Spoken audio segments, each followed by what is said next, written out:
Saw the Black Phone. Saw the movie The Black Phone. It's a scary thriller, supernatural thriller, kidnapper thriller, supernatural. It's a weird like hybrid of like actual thriller mixed with the supernatural. With a little bit of like horror. Like, Yeah, you know, there was like definitely some subtle scary. horror. Yeah, like it was definitely Yeah, elements that I was like me, a horror fan. I was yeah, like, oh, like yeah. that got me. You know what I Right. mean? Um. So this movie is an interesting hybrid of like several different like genres in one. The movie stars Ethan Hawke as the grabber. You know, so there's no spoiler. You know, you'll know it from the trailer. He's the grabber. So he's you know, he pretty much snatches kids up, and the story revolves around this one kid that gets snatched up and you know held captive in his basement, and the only way he's surviving is there's this black phone down there in that basement, and he's literally getting calls from the dead children on, and they're talking to him and giving them ways to escape. And so we're going through the process of him being kidnapped and him talking to the ghosts of these children, and they're giving him tips on how to survive and how to get out and how to get loose. It's set in like 1978 in Colorado. That's the setting of the film. I like period pieces like that. And for some reason, the 70s is one of my favorite eras of existence. I don't know why I like the look, I like the aesthetic. When movies are set in the 70s, especially on the scary side, I feel like they're creepier to me. Like when I watch The Conjuring and like stuff like that, and the set, even when I go back and watch Halloween and Texas Chainsaw Massacre, the 70s just look creepy. It looked musty, it looked creepy, it's something about the 70s that I'm drawn to. I don't know if it was because I was born in the 70s or what, but I'm just like, yo, all right, I'm into this. And one thing about the Black Phone, in my opinion, I feel like now Big Irish J disagrees with me. He saw the movie, he didn't like it, but I like the character development. I thought one of the movie's strong suits was they developed the characters of the young man, the lead young man, and his sister. So you care about these two kids and what they're going through and how they're living and the environment that they're in. So immediately that hooks you in. It's like, oh man, these kids, man, you know what I'm saying? It's tough at school. They got bullies and shit. And the school they go to, thugs.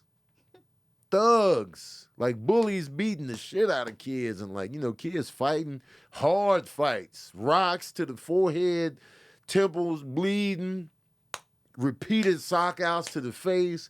I gotta send a message. I'm like, these kids are violent.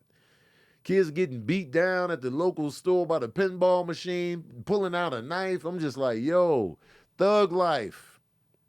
The 70s. Thug life. And so it was like, yo, back then you had to have hands. This is the 70s, man. Nobody had the pistols. So these kids got hands and they was using them. And it was brutal. And I was just like, God damn, man.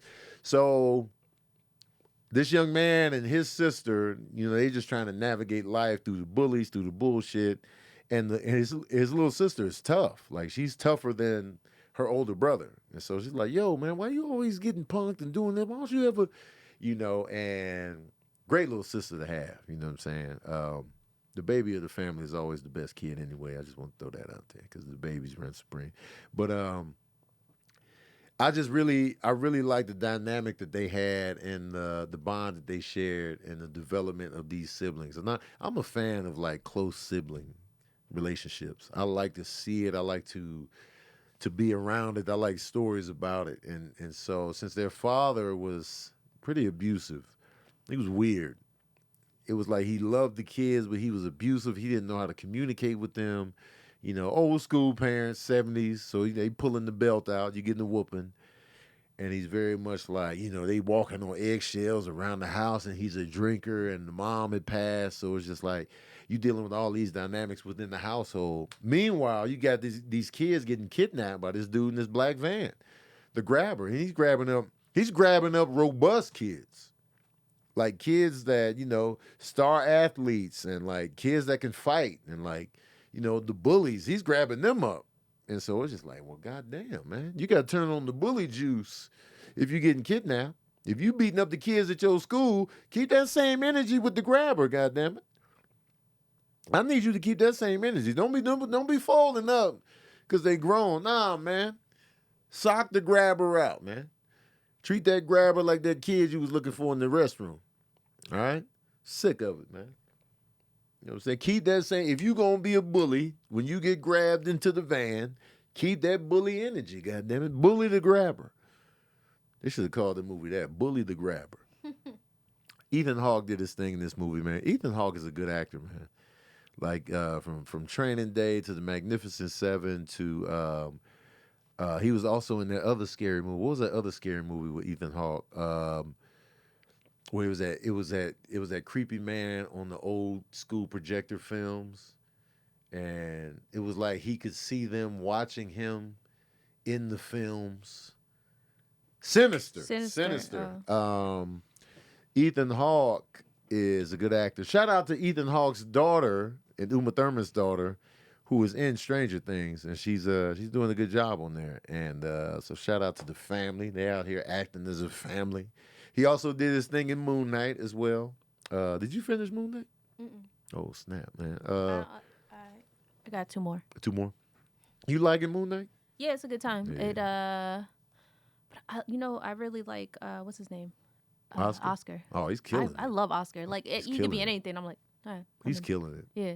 He's dope. Oscar Isaac's resume is deeper than y'all think. Yo, it's crazy. He's been in so much stuff that I've gone back and watched. I'm like, yo, he was in this. It's crazy because I feel like I've noticed him the entire time, but I didn't really register him the entire time. So it's like, man, I like this guy, and then I learned his name. And I'm like, oh yeah, Oscar. Once I get your name, I could usually, because he was in Drive with Ryan Gosling. Mm-hmm. I watched Body of Lies with Leonardo DiCaprio and Russell Crowe. He was in that. And I was just like, yo, he was in this? Yeah. And so it's just like, I'm noticing. But that dude's phenomenal. Great individual. And so Ethan Hawke plays the grabber. And Ethan Hawke is good, man. He's creepy. He's weird. He's not overplaying the creepy. Even though he is the creepy grabber, it's still kind of understated. It's like he's not going over the top with the I'm gonna be creepy and creep you out. There was a nice little balance there. So it was a pretty enjoyable supernatural thriller horror joint. Solid viewing. Did pretty well at the box office. Made over $20 million, and I'm sure the budget was low. So there's that. But forget all that. You want to know the smooth jazz review of the Black Phone? Well, here it is. Oh, yeah. I don't know you like, why did you just turn around like that? I'm giving the Black Phone 3.5 saxophones out of 5. Yeah, man. Good solid joint. If you're in the mood for that, go check it out, man. In a sea of cartoons or animated movies and Top Guns, you might want something a little bit more creepy in your summertime lineup. And I think, I say go see it. I say go check it out if you're into that sort of thing. But one thing that kind of throws me off is that tonal shift of it feels like it should just be a standard thriller, but they have this supernatural element. So it kind of throws me off that they're both in there. Because a couple of times I was just like, they really just on the phone talking to this kid? So I just never fully embraced that. Just because of just the telephone. Like, if it was just going to be just straight up ghosts doing the thing, I'd be like, all right. But it was something about that telephone aspect, and I was just like, I ain't really feeling this. But other than that, it was entertaining, so I enjoyed it. Anyway, let me know what you thought of the movie in the comment section below. Also, what you giving it? I'm giving it a 4, and I feel like the idea of a telephone makes the most sense in something like that because of EMF. And I feel like they need to use what is EMF? Like, it's a electrical magnetic field. Mm-hmm. Like, they use, ghost hunters. They use a lot of electric stuff. They use radios. They use a whole bunch of stuff in order to communicate to the other side. So using a telephone makes all the sense in the world. Because, like, when you watch ghost hunters, they be using the little radio thing that just be staticky, and then you have random words coming through. Yeah. So, like, I really like that. Because that's what it made me think of. I was like, oh, yeah, the telephone. I get it. Yeah. And then I like the creepiness. I like the jump scares. I like the visuals of Visuals are great. yeah, you know what we saw. I love the sister. She was dope. Mm, Hated the father, but that means he of did what he course. had to do. Right. And then the boy, like, I believed him. Mm-hmm. Everything about him. Yeah. I was like, man, Jesse Eisenberg Jr. is killing it right now. Yeah. He did his thing. The kids did their thing in this joint. They killed it. And then even like his little bestie friend, Yeah. like I was like, I believe this. I like this kid. Yeah, me He too. was on screen for 5 minutes, if Yeah. that. He made his presence felt. But you felt him. Yeah. So it's like I really enjoyed it. And yeah. So 4. Yeah. 4 for me. Mm-hmm. That's good. I can give it a flaccid 4. Flaccid. Yeah, I You know feel what I'm it. saying? But yeah, definitely check it out. Let me know what you thought in the comment section below, though. If you have seen The Black Phone, let me know what you thought in the comment section below. Also, what's your favorite genre of scary movie? Like, as far as time frame, is it the 80s, 70s, even before that, 60s, 1800s, the 2000s? What is your favorite era, setting wise, for these horror movies? Let me know in the comment section below.